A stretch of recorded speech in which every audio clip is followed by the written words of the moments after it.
Здравейте! В днешния епизод ще се запознаем с организацията Природа на заем, като нейн представител е Стоян Йотов. Той ще ни разкаже малко за историята на самата организация и как тя е станала част от коалиция за да остане природа в България. Здравейте! Разкажете ни малко за вас.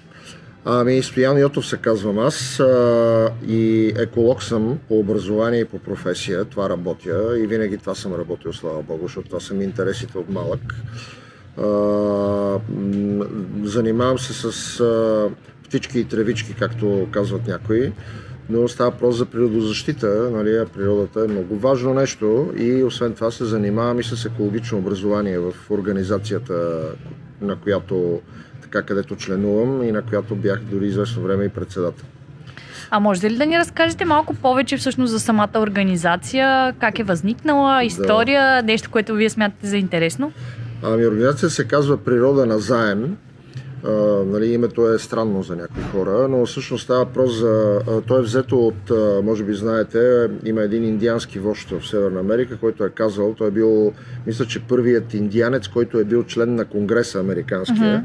Там мисля, че от племето Сиукси беше, не съм абсолютно сигурен. Може да бъркам, но индианец със сигурност. Да. Иначе той е казал, ние не наследяваме природата, не я наследяваме от нашите деди, взимаме назаем от нашите деца.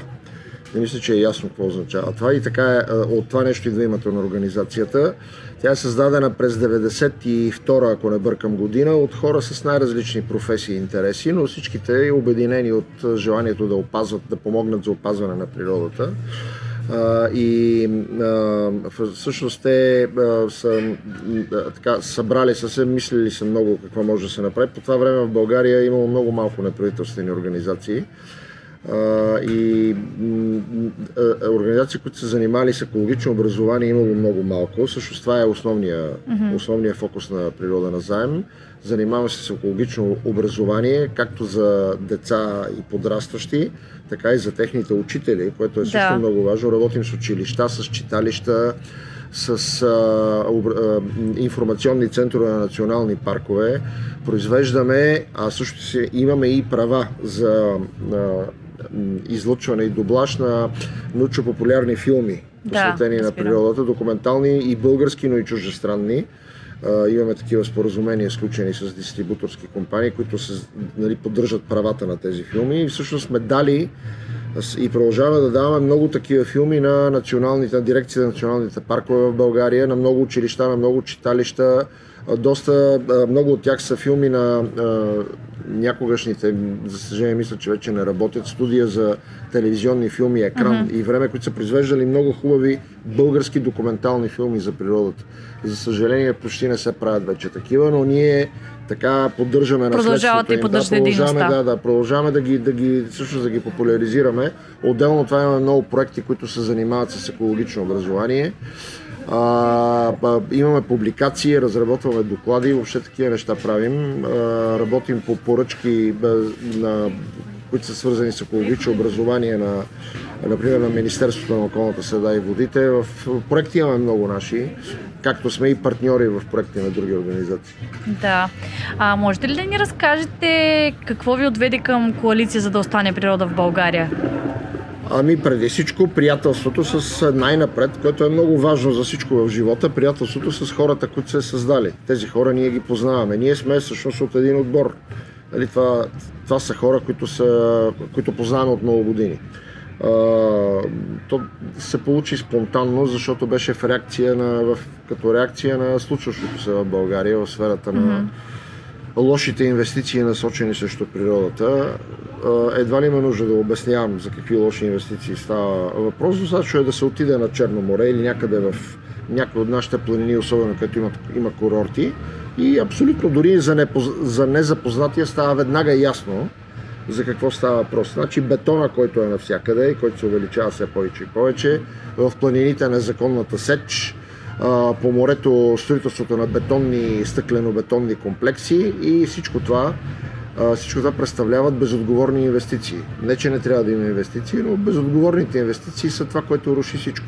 Има страни, които тръгнаха в обратната посока. Например, в Испания се разрушават и вече отдавна и даже и разрушиха курорти, които са по морето. Надяваме се и тук да започне същото, защото много от тях стоят празни в интерес на истината. Построени са незнайно защо, вероятно се перат пари. Както и да няма излишно да се спекулира защо е това. Въпросът е заради каквото и да е, то не е оправдано от природосъобразна гледна точка. Значи ние режем клона, на който седим. Да, разбирам. А имате ли дейности, в които могат да се включат граждани, доброволци? Какъв е пътя към вашата организация? Повечето дейности са такива. Доброволци, сега може би по-малко, не сме точно организация, която масово разчита на доброволци, каквито са, например, Зелени Балкани и Дружество защита на птиците, където доброволческа дейност е много развита, тъй като такива са полевите им дейности. Да. И при нас има, по-малко са, но повечето е принос от хора професионалисти в своята област. Най-вече в екологична и в образователна сфера, но работим с много организацията не се състои. Тя се състои от нас, но дейностите на организацията не се състоят само от нас. Да, т.е. отворени сте към още хора. Да, постоянно привличаме експерти, зависи какво е необходимо за това, което правим в момента и каква е, примерно, защото ви казах, че повече проекти са образователни, каква е образователната насоченост на дадения проект. Привличаме и продължаваме, привличали сме и продължаваме, привличаме много експерти при нас и хора, които, но винаги е необходим ентусиазъм. Нали, важното е да те интересува това нещо. Да, това е водещото винаги. Ами сега, ако се сещате, ако имате някоя интересна история или случка, която искате да ни споделите, свързана с организацията, към която сте. Интересно. Имало е много, нали, вече доста години минаха.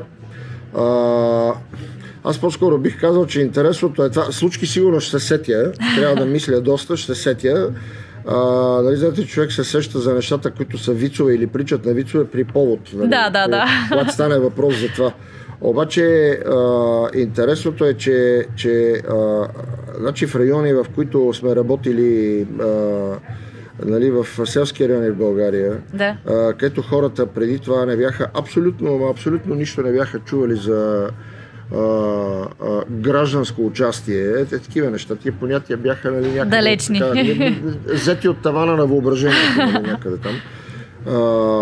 Как сега много интересно да се види как след години, и то когато ние за първи път сме работили в тия, не че само ние, но когато ние сме работили за първи път, ние виждаме какво става след това и продължаваме взаимоотношенията с тия хора, как нещата много се променят, как и терминологията влиза в употреба, как и мисленето се променя, как започват сами те да си правят проекти, сами да си ги изпълняват.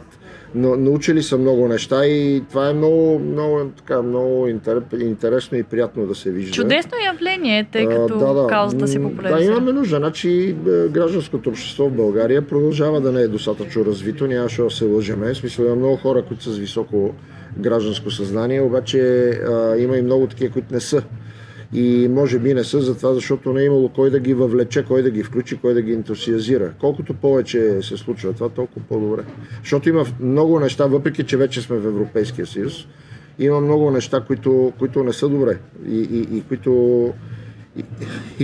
които трябва да се оправят. Няма да ги оправи властта, отгоре, нали, колкото и да викаме неволята, няма да дойде. В страните, в които нещата вървят както трябва, гражданския сектор е много силен, всеки може да го провери.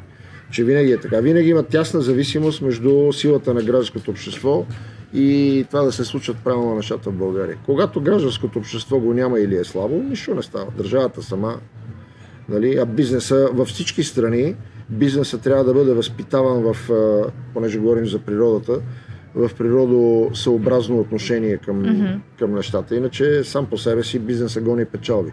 Трябва да има коректив. Коректива е гражданското общество. Да. Това е. Добре, много ви благодаря за отделеното време. Пак заповядайте.